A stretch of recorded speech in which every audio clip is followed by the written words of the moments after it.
Hello అండి. Welcome to సుబుస్ kitchen.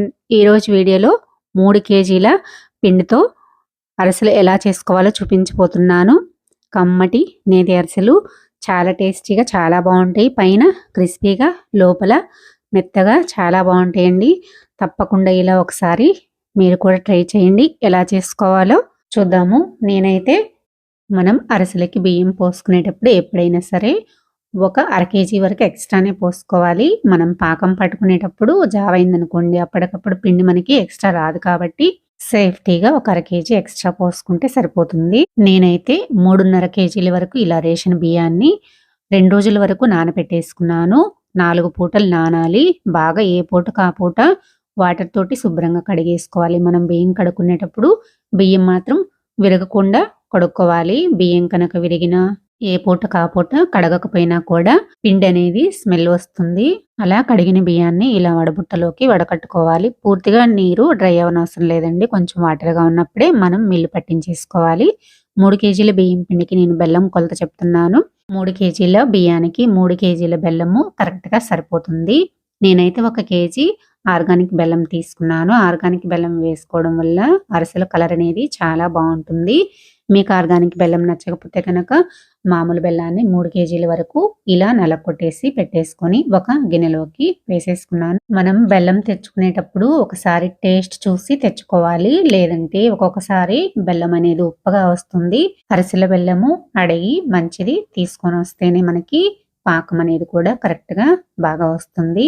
ఇలా గిన్నెలో వేసుకొని స్టవ్ మీద పెట్టేసుకొని 250 ml వరకు వాటర్ వేసుకోవాలి. అంటే ఒక అరచోడు గ్లాస్ వరకు వాటర్ వేసుకొని ఇలా బెల్లాన్ని కరిగించుకోవాలి. చూసారు కదా బెల్లం అయితే కరిగిపోయింది.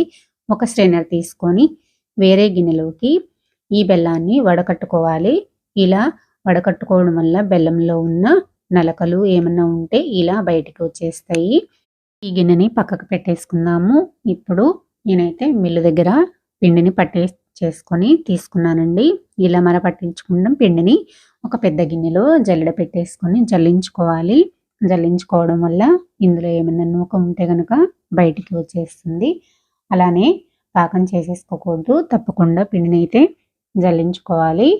ఇలా జల్లించుకున్న తర్వాత నాకైతే నూక ఒక అరచోడు వరకు వచ్చేసిందండి. ఇలా నూకని బయటికి తీసేసి పెట్టుకొని ఇప్పుడు ఈ పిండి అనేది ఆరిపోకుండా ఉండడానికి దీని మీద ఒక ప్లేట్‌ని మూత పెట్టేసుకోవాలి. ఇప్పుడైతే పాకం చేసుకుందాము. పాకం చేసుకోవడానికి వీలుగా ఇలా ఒక పెద్ద తపాలను కానీ లేదంటే ఒక పెద్ద గిన్నెను కానీ తీసుకొని చేసుకోవాలి. ఇలా పాకం ఇందులోకి వేసుకున్న తర్వాత ఒక ప్లేట్‌లోకి వాటర్ పోసి పక్కన పెట్టేసుకుందాము. ఇలా పాకాన్నైతే తిప్పుతూ పాకం చేసుకోవాలి. చూసారు కదా బెల్లం అయితే ఉడికిపోయింది, దగ్గర పడింది. ఇప్పుడు ఒకసారి పాకాన్ని చెక్ చేసుకుందాము.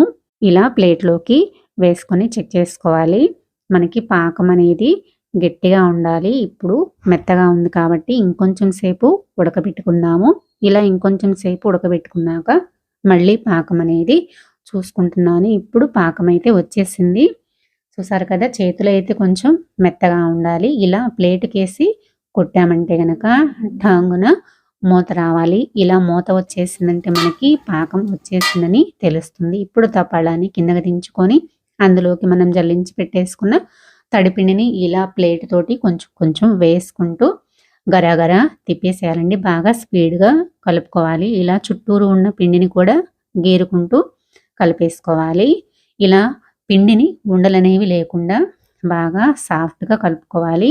మనం తెడ్డు పైకెత్తామంటే పిండి ఇలా జారకుండా ఉండాలి. జారుతుంది కాబట్టి నేనైతే పిండిని యాడ్ చేసుకొని కలుపుకుంటున్నాను. నాకు 2 గుప్పిళ్ళ వరకు పిండిని వేసుకుంటే సరిపోయింది. మీకు ఎంత పిండి అయితే పడుతుందో అంత పిండిని వేసుకొని ఇలా బాగా మిక్స్ చేసేసుకోవాలి. మనం పిండిని కలుపుకునేటప్పుడు అస్సలు ఉండలు లేకుండా కలుపుకోవాలి. ఉండలు ఉన్నాయంటే అరిసెలు సరిగా రావు. ఇలా కలిపేసుకున్న తర్వాత ఇందులోకి నెయ్యిని వేసుకోవాలి. ఒక 100 గ్రాముల వరకు నెయ్యిని వేసేసుకొని ఇలా బాగా కలిపేసుకోవాలి. ఇప్పుడైతే పిండి వేడిగా ఉంది కాబట్టి నెయ్యంతా కరిగిపోయి మంచి స్మెల్ అనేది వస్తుంది. ఇలా నెయ్యిని వేసుకోవడం వల్ల పిండి అనేది తొందరగా ఆరిపోకుండా ఉంటుంది. చూసారు కదా తెడ్డు పైకెత్తినప్పుడు మనకి పిండి జారకుండా ఉంటే సరిపోతుంది కన్సిస్టెన్సీ. ఇప్పుడు పిండి పైన కొంచెం నెయ్యి రాసేసుకొని పిండి ఆరిపోకుండా ఇలా ఒక ప్లేట్‌ని పెట్టేసుకోవాలి. చూసారా కదా, నేనైతే నెయ్యిని తీసుకున్నానండి అరిసెల కోసము. నేను ఇంట్లోనే తయారు చేసుకున్నాను. ఇలా మందంగా ఉన్న కళాయిని పెట్టుకోవాలి అరిసెలు చేసుకునేటప్పుడు. ఇలా మందపాటి కళాయిని ఒకటి పెట్టేసుకొని అందులోకి కేజీ నెయ్యిని వేసేసుకున్నాను. నెయ్యి కరిగేలోపు మనము ఇలా పిండిని తీసి ప్లేట్లోకి వేసేసుకుందాము. ఇలా కొంచెం కొంచెం తీసి అరిసెలు చేసుకోవాలి. ఒకేసారి మొత్తము తీసామంటే పిండి అనేది డ్రై అయిపోతుంది. ఇలా కొంచెం కొంచెం తీసుకొని అరిసెల్ని చేసుకోవాలి. చూసారు కదా, పిండి అయితే చాలా సాఫ్ట్గా చాలా బాగా వచ్చింది. ఇలా పిండి సాఫ్ట్గా ఉండటం వల్ల అరిసెలు అనేవి చాలా మెత్తగా వస్తాయి. ఇలా మీకు కావాల్సిన సైజులో ఉండల్ని చేసుకోండి. నేనైతే మీడియం సైజు ఉండల్ని చేసుకున్నాను. ఇలా ఒక కవర్ పైన నెయ్యిని రాసేసుకొని ఇలా అరిసెలు చేసుకోవాలి. అరిసెలు అనేవి మందంగా ఉండకూడదు. మందం చేసుకున్నామంటే గనక లోపల పిండి పిండిగా ఉంటాయి. ఇలా మీడియంగా చేసుకుని అరిసెలు చేసుకున్నామంటే తినేటప్పుడు నోటికి చుట్టుకొని రాకుండా ఉంటాయి. ఇప్పుడైతే మనకి నెయ్యి కాగిపోయింది. ఇలా బాండీలో వేసుకునే ముందు పిండికి ఇలా బాండీకి ఇలా చుట్టూరు కొంచెం పిండిని తిప్పేసి దిష్టి తీసేసుకోవాలండి. అలా మన పెద్దవాళ్ళు చేస్తారు కదా, అలానే నేను కూడా చేశాను. అరిసెలు చేసుకునేటప్పుడు మంటని మాత్రం హై ఫ్లేమ్లో పెట్టుకోకూడదు. మీడియం ఫ్లేమ్లో పెట్టుకొని ఒకే ఫ్లేమ్ మీద అరిసెల్ని చేసుకోవాలి.